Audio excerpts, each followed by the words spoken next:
So welcome to Powerless Penguins United Big Book Study. This week I'm pleased to introduce Mags, who's kindly come along to continue the Big Book Study. Over to you, Mags. Morning, Lois. Morning, everybody. Thank you all for your service. I'm Mags. I'm an alcoholic. Drugs are part of my story too. Like it says in the preamble, we replace one for the other. Find out something that's going to work. Ultimately, none of it did. Anyway, it's great to be here. I was just thinking as I was pottering about here, getting ready, honestly, how exceptionally grateful I am to be able to be of service every Saturday morning. It's a gift, honestly.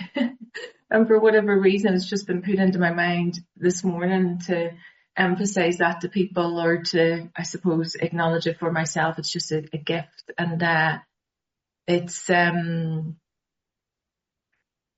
it's beautiful. And coming in here this morning, I see that somebody has shared the fact that they've relapsed after 8 weeks over a resentment. Well, you're in the right place for sure, because that's what we want to be dealing with on page 64. Great that you're here, having relapsed last night. And a very beautiful person has just reached out in the chat to say, and we haven't seen each other or talked to each other in over 4 years, and here she is, and sober, and 3 years and a month. And that's the power of recovery. That's the power of spiritual awakening. So we go from, the person starting today to the person that's 3 years and a month, and everything in between, and everything beyond that. And that beautiful lady who has been sober 3 years and a month has had a little baby too. So a new life has been brought into this world in recovery. How amazing, the miracle of healing that is, the absolute miracle of healing. So if you haven't experienced any of that, it doesn't matter. You're still here. If you're struggling with any mind-altering substance, you know that CA is the fellowship where you can come to find the solution. And especially at this meeting, we only focus on the solution to enable people to get full-blown recovery. In my experience, in my life, I did relapse, use again, whatever. And I've come to understand that, relapse doesn't have to be part of recovery, that my relapses were a lack of my recovery. And the fact that I didn't have a program, I didn't have a sponsor, I didn't have a big book. So, the reality of it is, and you hear me say this time after time, and I make no apologies for if you think I'm a broken down record, you're welcome. The reality of it is that if you do the work, it works. And if you don't, it won't. Carry on doing what you're doing and see where that gets you. You know that my sponsor says to me all the time, well, how's that going for you? How do you like them apples? And when he used to say things like that, it really disturbed me. Anyway, we're on page 64. We're on the bottom paragraph. We're talking about this resentment thing. Be prepared that at the end of this little meeting, you might have a few resentments against me because of some of the things that I may be saying with regards to this. And if you do, happy days. Get it onto your resentment list and deal with it. Because that's the only way you're going to get over it. That's the only way you're going to get through it. You know that I'm not here to cause resentments, but whatever is happening inside you, because it's not about the other person, it's whatever is happening inside you.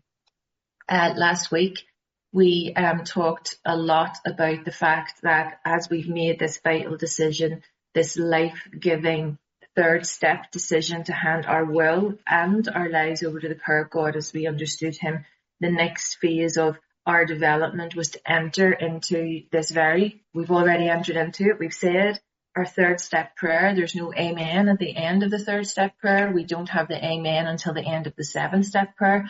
So we've entered into this really prayerful exercise. You're not doing steps 4 through 7 by yourself. There's something else going on within you. You have tapped into that unsuspected inner resource, which is now no longer unsuspected. You know, we've understood from we agnostics that deep down inside every single man, woman and child is the great reality. And what you're tapping into is that presence. So it is a prayerful exercise. It's not a fearful exercise. You're entering into this fearless and thorough moral inventory of yourself.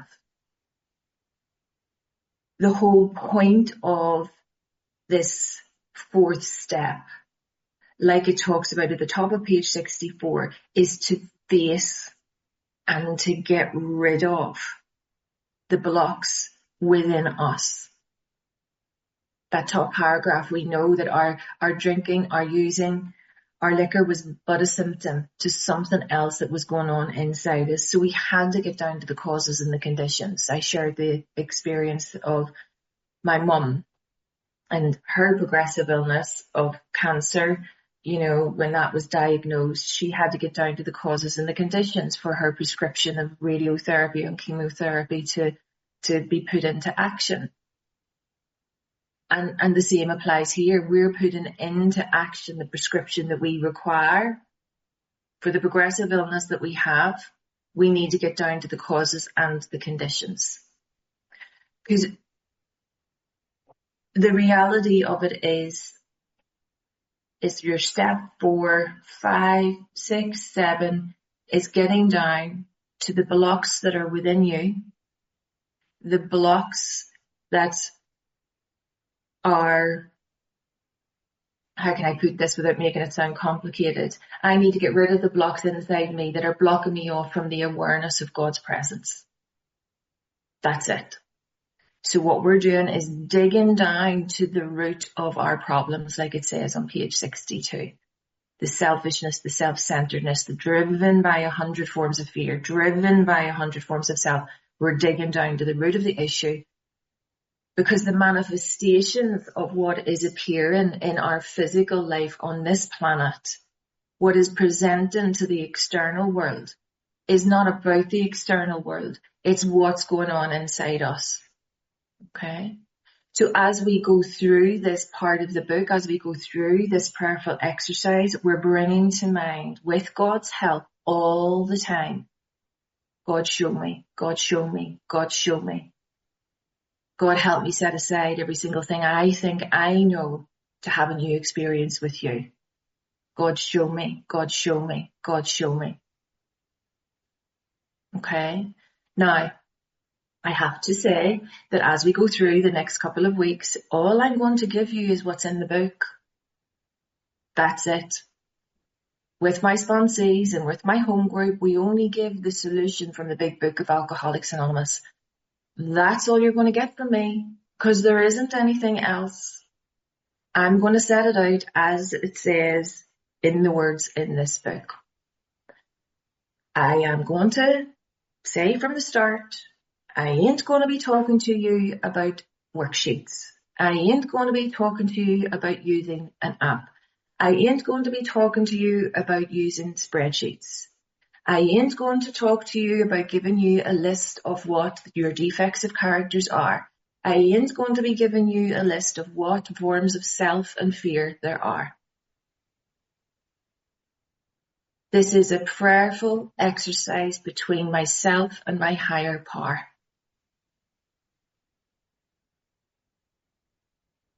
You will need pen and paper because it is a written inventory. And it gives us that clear-cut direction. Now, don't get me wrong. I'm all for the modern things that are going on in life, you know, I am. And if anybody wants to talk about that with me in terms of, oh, I'm going to use AI to talk to AI about that, whatever. I'm not going to be talking about that sort of stuff as we go through this process. I'm only going to give you from the book. Because that's what the solution is.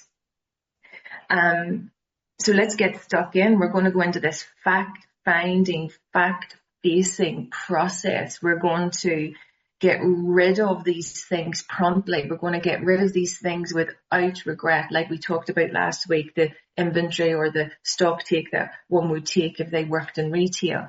We're going to get down into the detail of all of that. I talked to you last week about the fact that when I worked in retail, you know, you had to fill out all of the little sheets, and then someone came behind you and counted it, and then your manager had to verify it. And it's like, oh my God, this is a dreaded thing that happens twice a year or whatever. You know, my sponsor played a huge role as the manager, if you like. Now, my sponsor did not manage the process. He did not stand over me, but he was there as my check-in point to make sure I was gliding through this process, keeping me to the task. He didn't take my BS about all of the admin of life that I was doing, where I was procrastinating and not doing this actual work. You know, we get into this process and we get straight back out of it. You heard me talk about that stagnant pond last week. Do not sit in the stagnant pond of your resentments. We get into this and straight back out again. We got to keep the energy moving. Okay? We don't dwell on this. You heard me talk about it last week. You know, in the beginning when I was doing this, you know, I was sitting about contemplating my navel when I could have just been doing what my sponsor had told me to do. Because there's a revelation in this paragraph that we're going to cover just now. So set aside every single thing you think you know to have a new experience with God this morning, because you might have just some resentments bubbling right now. And maybe this will be a little reminder as to what that is all about in your life.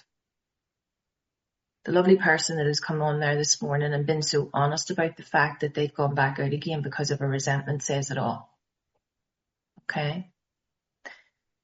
So bottom paragraph, resentment, resentment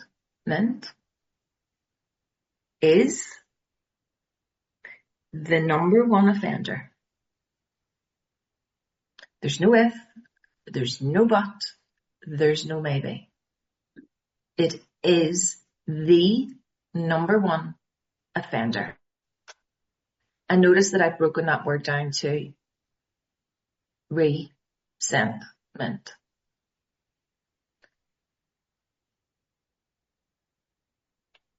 What we're dealing with here as we go into this prayerful exercise is that we're looking at the things from the past that are being resent in this moment. So, for example, if I get angsty today about something, it's not actually the thing in front of me in that moment that is the thing that is making me angsty. The thing that's rising to the surface in me in this moment is something that has been resent to me from an experience that I've had in the past. And my reaction to what is presented to me in this moment is simply the manifestation of something coming to the fore in this moment. But what I am not looking at now in my life is my reaction and the manifestation of it in this moment. I have a set of tools that enables me to look at what's going on beneath. What's been going on, the layers beneath that. What we're doing here is stripping back. Remember the paragraphs before, we're stripping back the layers of the tissue in our makeup. We're stripping back all of the layers of nonsense that are hiding what's really going on. What we're really doing in this step 4 fearless and thorough moral inventory of ourselves is stripping back with God's help all the way through the tissues in the layers of the stuff that I have made up over the years, that I have embellished over the years, that have become alive and real in my life. But ultimately, all I've done with those layers of tissue in my makeup is blocked myself off to the awareness of God's presence within me. So all I'm doing is stripping back, and it's a clearing exercise. Like I talked about that beautiful gift wrapped up in that beautiful box. We take all of the tissue paper back, and therein lies the light. Therein lies the gift. Because when I'm angsty in this moment, it's not you that's the problem. There's something going on inside me. And my angstiness, my resent feelings rise to the surface because that's what needs to be healed. And when I get that angstiness and it comes to the surface, I'm looking at myself and going, oh my God, right, God, what are we going to do about this? But in the initial part of this process, what you're looking at here is an understanding at this point is that the resent feelings that you have inside you that are blocking you off from the sunlight of the spirit, as it's called in Bill's story, is the reason why you drank and used. Your resent feelings, your resentment is the number one offender. Because here's the next revelation. It destroys more alcoholics than anything else. Like, how about that? Your resentments destroy you more than anything else. It's no longer about the drink and the drugs when you're at this stage in the process. Your alcohol and using was but a symptom. It tells us at the top of the page. But a symptom. It's what's covering up what's going on inside you. You've got to get down to the causes and the conditions. And this process is one of the most unbelievable, life-giving processes to enable you to find the truth about yourself. Honestly, from the bottom of my heart, this 4th step process is nothing to be afraid of. And you know that I'm a huge advocate for all of this work.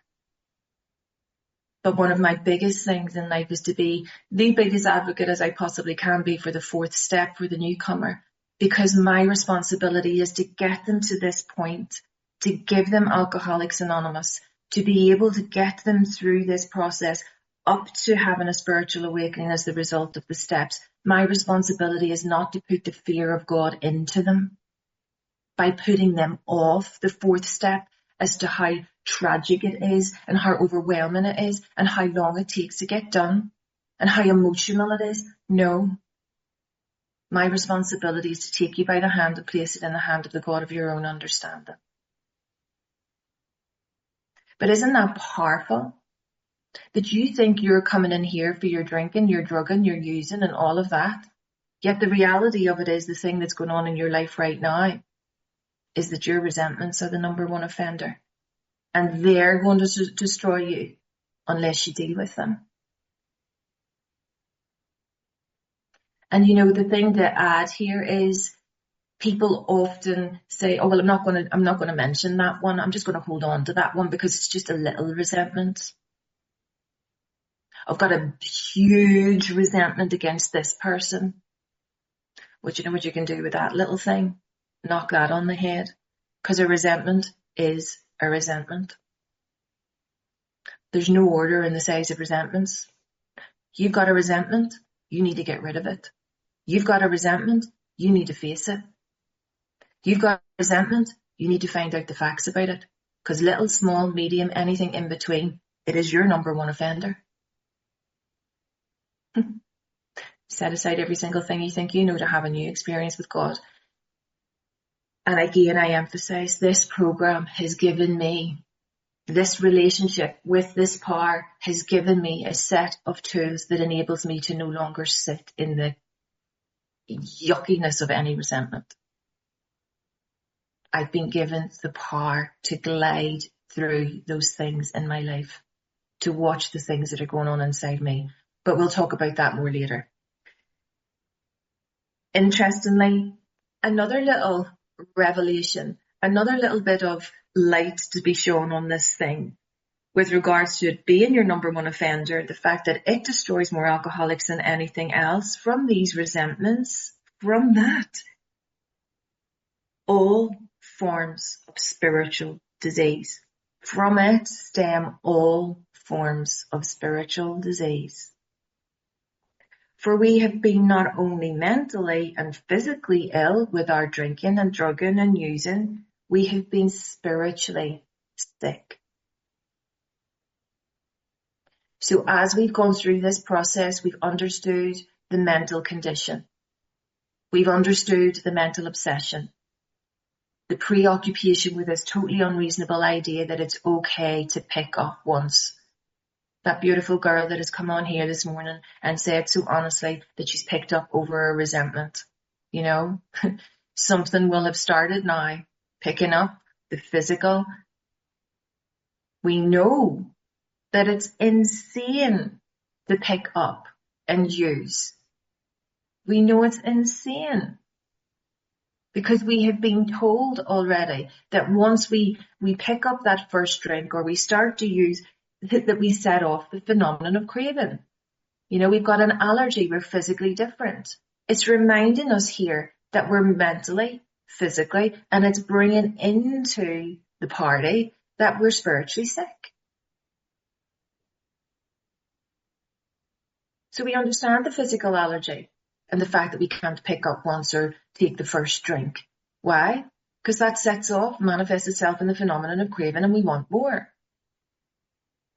Then when we're not using, we've got the mental obsession, this preoccupation with the totally unreasonable idea that it's okay to pick up one more drink. Well, it's not. It's insane. That's the form of insanity. It tells us that in step 1. But as we go into this process, at this point, we're also recognizing the fact that we are spiritually sick. And this next line, oh my goodness me, if I marked my book, if I highlighted, if I underlined, if I put an asterisk in my book, at this point, this next line, it would have lights on it that would be so bright you could see it from space.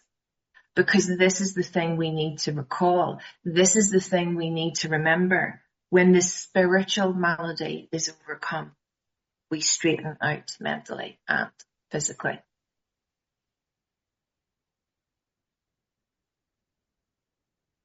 Like, just let that one sit with you for a little minute. Just let that little thought percolate. Just let that little thought drip right through. When the spiritual malady is overcome, i.e., when you deal with your resentments, when you pass through this phase of your development, something else starts to happen. You see, the thing about it is that people in the fellowship and people that are in recovery have this sense of relief from alcohol when they get to a particular point in the program. It doesn't matter which particular point it is. You know, they're standing on that, you know, the bridge of reason. They're standing on that little bridge of faith, halfway across that little bridge, like we talked about in We Agnostics. They're standing there, you know, into their third step, and they're like, oh yeah, I've taken my third step prayer, but you know what, I'm just going to wait for a wee while until I get into my fourth step. I'm going to wait till I'm a wee bit more sober. I'm going to wait till I have another couple of days. I'm going to wait till I have another couple of months before I go into that big project that is the fourth step. Really? How's that going for you? Because ultimately, the resentments need to be dealt with when you're standing on that bridge of reason. Something, some point, at some time is going to come, and it'll be the niggliest little thing. And you'll just go, do you know what? Damn it. Press the button. Light the match. Put a fire on it all. And you'll be sitting at the bar, pounding on the bar, asking yourself how this happened again. You know, as we move into some of this from steps 1, 2, 3 and into 4, a lot of us, and certainly I was taking a huge leap of faith. I was taking a huge leap of blind faith. I knew that there was something. I knew there was a God of something. I couldn't articulate what it was. I couldn't describe what it was. I couldn't do any of that. But what I was trusting was the process. I was having faith in the process. I was trusting what my sponsor was saying to me. He was a demonstration of what was going on in his life. And from that, I took confidence. You know, I did have a certain type of faith. I knew that there was something greater than me. Did I believe? Yeah. Did I really? I don't know. But I knew that I had no other option than to accept the spiritual help. So whether you think, you know, are you ready for immediate use? If you're taking your third step and you're ready for immediate use, you've got to get into this. There's no hanging around. Because those resentments will crop up. The resentments still crop up in my life now, you know, nearly 6 years down the line. But I've got a set of tools that enable me to get over them. But isn't that remarkable? Like truly remarkable, as in the word. We need to remark on it, because what they're highlighting to us is that we have to get over this spiritual malady. We have to get over these resentments, or we're never going to straighten out physically or mentally. The alcohol and drugs will always be a problem. You're fooling yourself if you think that you can do this by yourself without doing this process, as is set out in this book.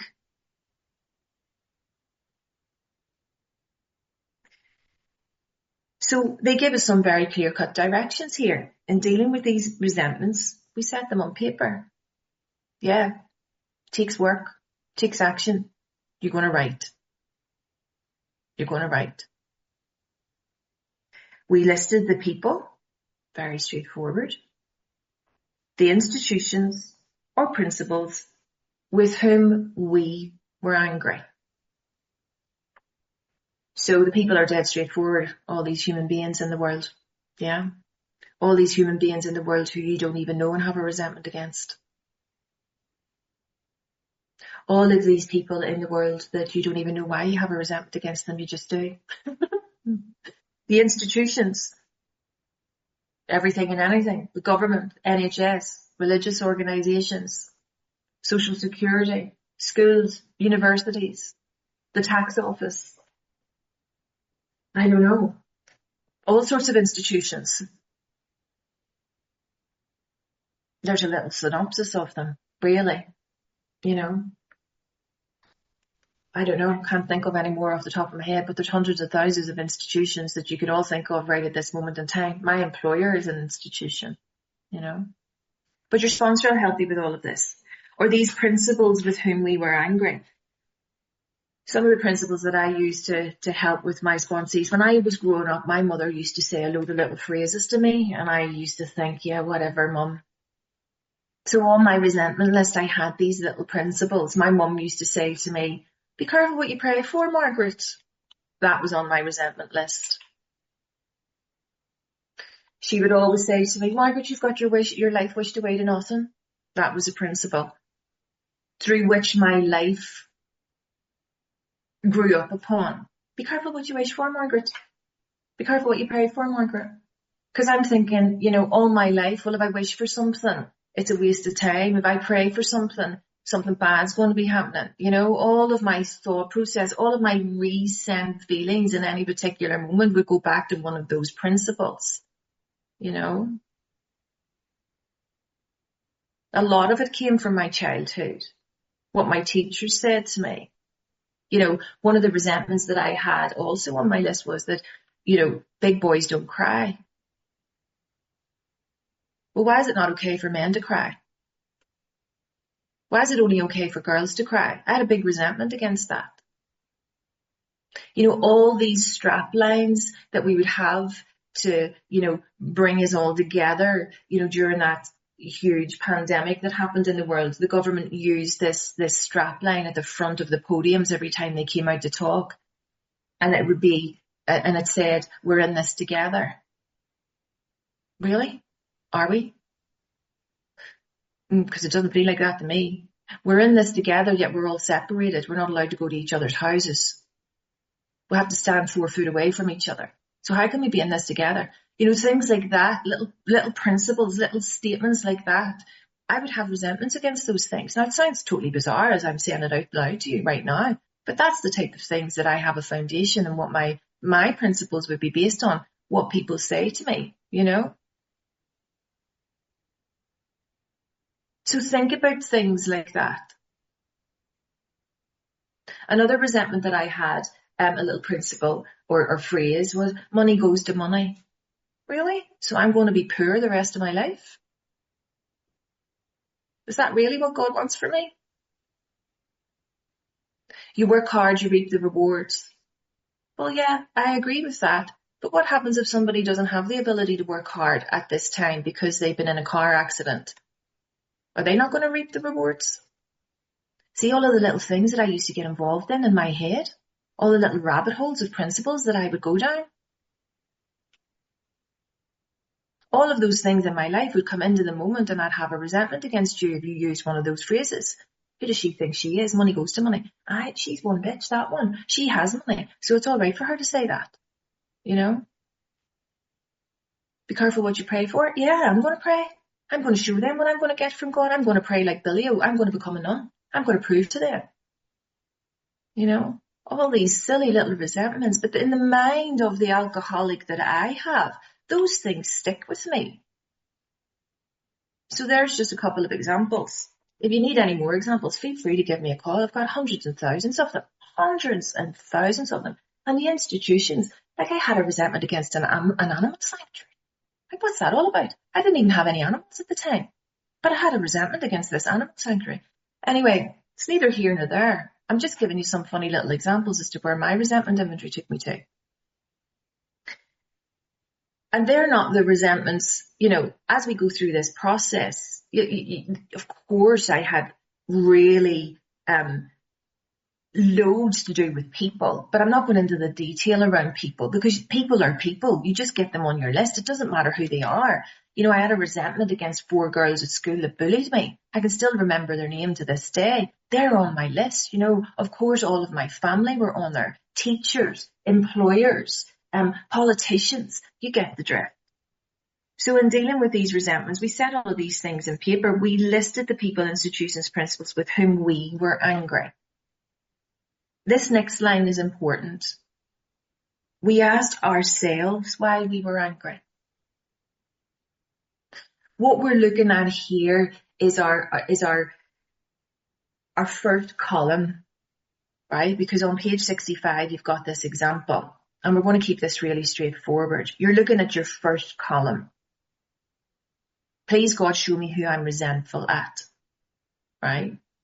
But in the first instance, what we do is make what we call this master list. You're just going to list the people, the institutions, the principles with whom you were angry, right?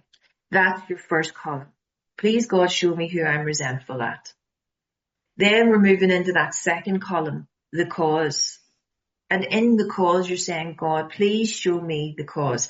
Please show me who I am angry at. The point being here, we asked ourselves why we are angry. And the reason why I emphasize that is because some people going into this, I've had experience of this, where people will go in and ask, God, please show me why you made me angry. Please, God, show me why you made me angry. God didn't make you angry. This is about yourself. We asked ourselves why we were angry. This is where you have to get honest with yourself. And notice in that second column, the cause. It's very succinct. In those little examples, the definite examples as it's described, they're very succinct.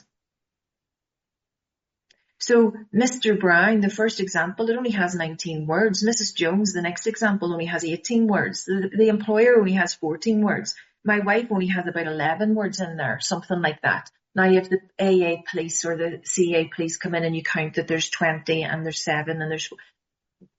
The point being, there's only a couple of words, okay?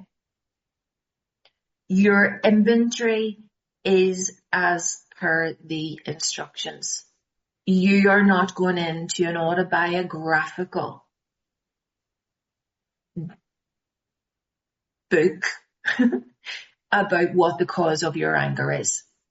Because if I in my examples, why was I angry? Why was I angry at, I'm trying to think of a really general one. Well, why was I angry? Well, I didn't like her. I was jealous. That's all I need to put in that second column. I don't need to say I was angry because in 1974 she stole my pencil off my desk and then she gave it to Nicola and Nicola gave it to Angela and then they wouldn't give it back to me for 4 months, and then in 1978 they brought it up again with me and then I had to speak to my mummy about it, and then in 1982 something else happened. I don't need to know all that guff when you're sitting in front of me. I don't need to know it. And in actual fact, when you get to a particular point, you're not going to be talking about all of this guff when you get into your step 5. This is your inventory. This is your powerful exercise. This is your anger. This is you getting honest with yourself. Why are you angry at them? I don't want to know what your wife did on you. I don't want to know what your employer did on you. I don't need to know any of that. What I need to know is, why are you angry? Because inevitably what you're going to come to the truth is later on down the line is you didn't get what you wanted. That's why you have the resentment. This is where we get willing to be honest with ourselves and have an open mind with the grace of God as we go through this prayerful exercise to show you the blocks inside you to the awareness of God's presence. That's what this is about. So you're going through, I'm resentful at, and here's the cause. You're then going into that third column where you're talking about, please God, show me how this affects my. And you've got 7 stimuli. That's all you're working with. 7 stimuli. And it gets a little bit confusing at this part of the book because a couple of them are repeated and there's one that's not mentioned within the paragraph. So please God, show me how this affects my.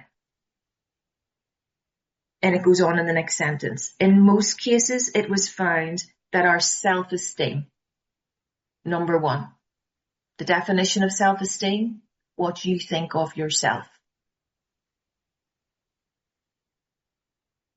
It could be low self-esteem, but it'll also be high self-esteem.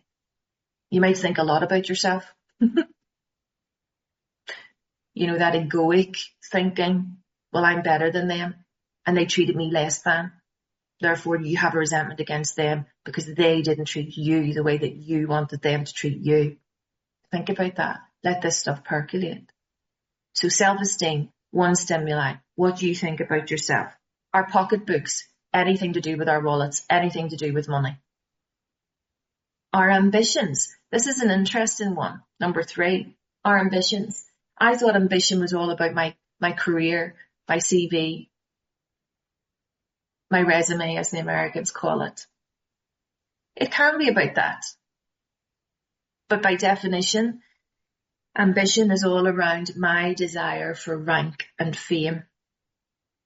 Okay, my desire for rank and fame. So if I give you a very particular example, with my sister, the cause of my anger and how it affected me was, it affected my ambition. I had a resentment against my sister because of my ambition, because of my desire for rank and fame. And how that manifested itself was following the passing of my mother.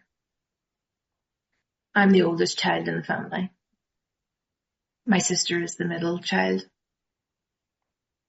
And of course, with that comes a lot of stuff, middle child syndrome, But my resentment against my sister was because when my mother passed away, I automatically thought in my mind that the position of matriarchy in the family would come to me as the oldest girl.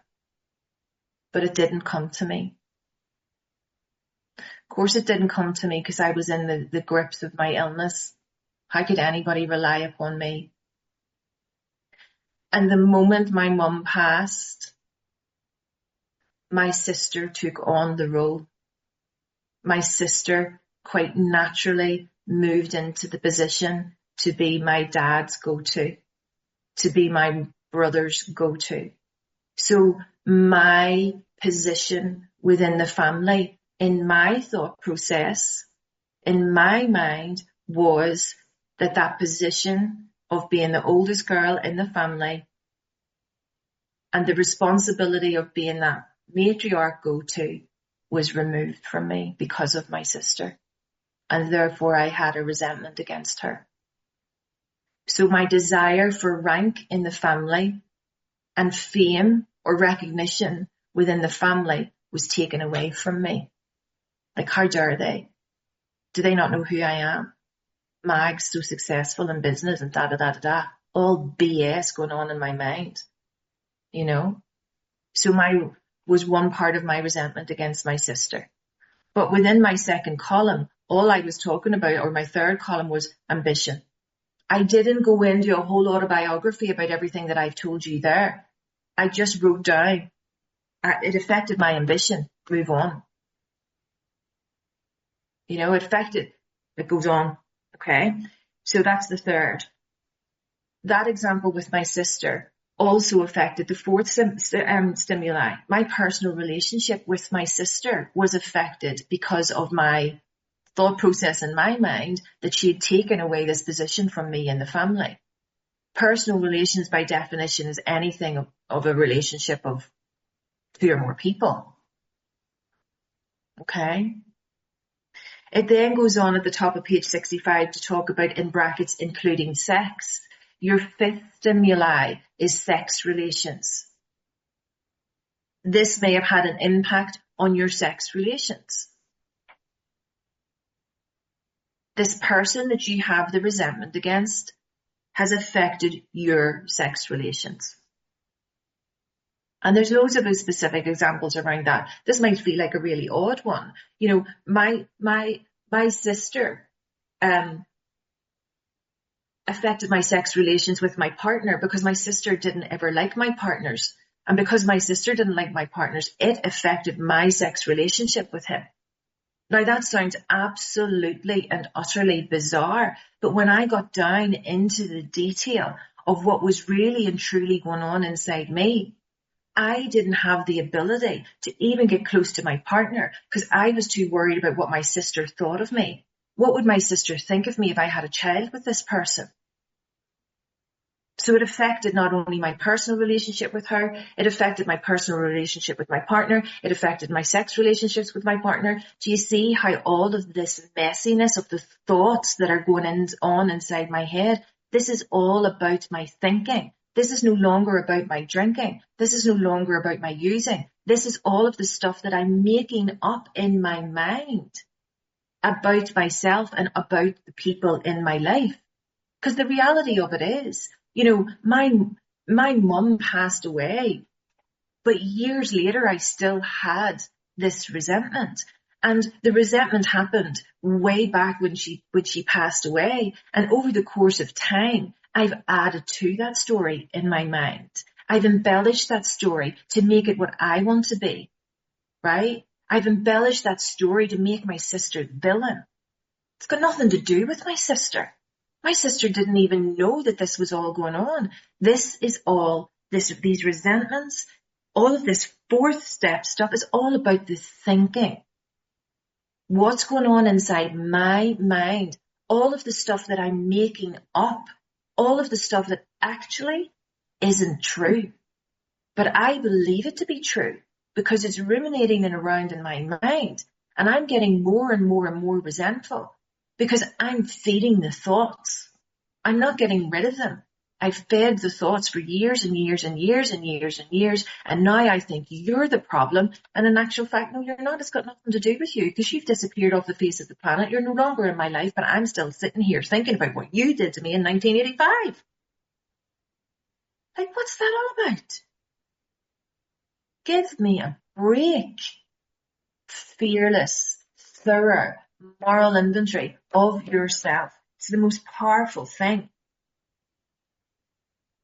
So you've got your self-esteem, what you think of yourself, your pocketbook, your finances, your wallet, anything to do with money, your ambition, your desire for rank and fame, not only within your employment, anywhere in your life, your desire for rank and fame in this home group, in your home group. I want to be the secretary and they've given it to that other idiot, you know? That's what might be going on inside your mind. Your desire for rank and fame in anything in your life. Your personal relationships with anybody, your sex relationships were threatened. You were hurt. We were sore. You were burned up. That's all that's going on inside you. And ultimately, as we go on our grudge list, because that's all this is, you have a grudge against all of these people, institutions. You have a grudge against all of these principles. You have the grudge. And if you look at it from that perspective, I feel it did for me, made it a little bit easier to work our way through it. I've got a grudge against these people. Get rid of it. So on our grudge list, we set opposite each name our injuries. Not what they had done to us. What was going on inside us? Our injuries. I felt left out. I was lonely. I was hurt. I didn't like what they did to me. That's the perspective you're seeing this all from right now. And this is where they repeat a little bit. We've already talked about our self-esteem, the 6 stimuli, our security. In that moment when you think about that individual, is your security affected?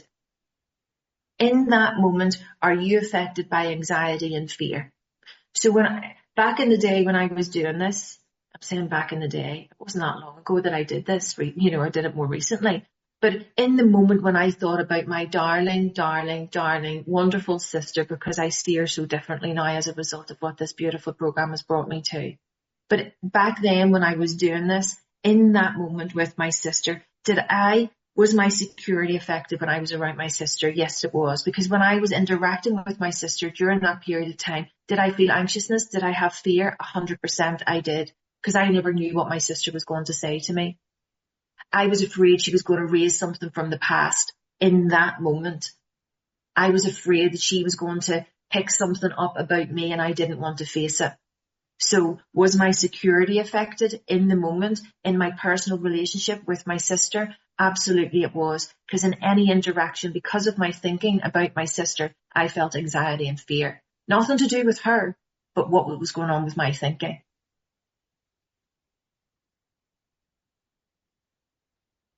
So we go through those 6 stimuli. We're looking at that in the 3rd column. This affects my. Were any of those 6 stimuli up to this point affected? The 7th stimuli is pride, and it's listed in the 3rd column example, and I'll go through that in more detail. But the 7th stimuli is in pride. Pride is a really interesting one. I love this one because my pride was going to kill me. And I mean my resentments, the number one offender, my pride, 100% was this spiritual sickness that I had, and it in sobriety was going to kill me. Pride, let this percolate, is what I think you think of me.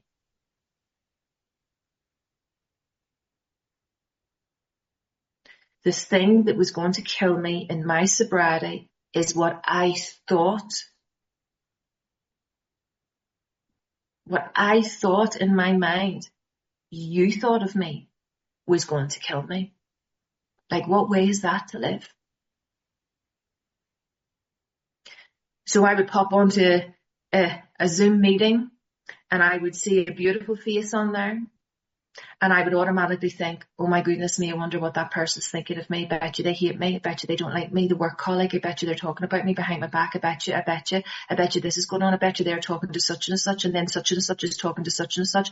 My pride was going to kill me. What I thought you thought of me, all of the stuff that I was making in my head would then affect my personal relationships where I would not talk to you. It would affect my ambition, my desire for rank and fame, where I would not interact with you. Little by little, ever so slowly, my pride started to separate me from the world in sobriety. in sobriety. And this is the reason why we must get into the fourth step. We must be fearless to be able to see this stuff. We must be thorough to be able to bring all of this stuff to the surface, all of the stuff that's blocking me from the awareness of God's presence. Let it rise to the surface, because when it rises to the surface, God's bringing it through this prayerful exercise. God is bringing it to the surface so it's healed inside you. Get rid of it. Let it rise to the surface in your fourth step, because it's rising in the surface to be healed inside you. And when you get rid of it, what you're doing is getting closer and closer and closer and closer to the awareness of God's presence inside you. And that's where you will find peace. That's what this fourth step is all about. And if you haven't done a fourth step like this, I don't know what you've done. If you haven't done a fourth step as set out in the big book of Alcoholics Anonymous, I don't know what you've done.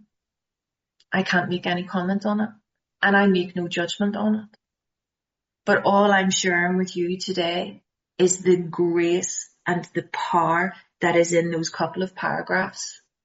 And the reason why you must get a sponsor to be able to take you by the hand and place it in the hand of the God of your own understanding, to understand that your resentments are going to kill you unless they are dealt with in a way that is prayerful. For you to be able to have a glide path, if you like, to come out the other side of this, where you are, as you go through it, so safe, so protected. You're standing at this turning point. You either continue to turn out to the world and be the victim, or you turn in and see that you've got the power, and you're given the power to overcome everything and anything that is affecting you in your life. So percolate all of that next week, and we'll get into it a little bit deeper. I'll leave it at that.